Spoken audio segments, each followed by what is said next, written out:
është duaja thot para imsakut më e vlefshme. Ka disa momente, disa kohë edhe rrethana që duaja është më e vlefshme edhe më e pranuar se në disa kohë të tjera. Një prej tyre është edhe koha e imsakit, siç është përmendur në hadith, domethënë para imsakit 1/3 e fundit të natës, bëhet falet namaz, 2 rekat, 4, 6, 8, plus minus s'ka problem kjo gjë.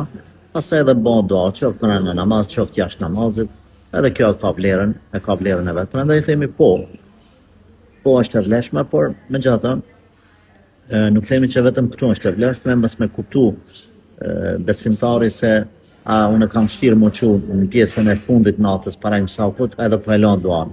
Bën dua kur të mundesh, s'ka problem, por këto kohë, dita e xhumë, momenti kur imami është në hutbe, është ulur në hutbe, momenti ose masi që ndis deri në akşam para iftarit, në kohë para imsakut apo në pjesën e tretë natës, këto janë disa kohë kur pranohet duaja.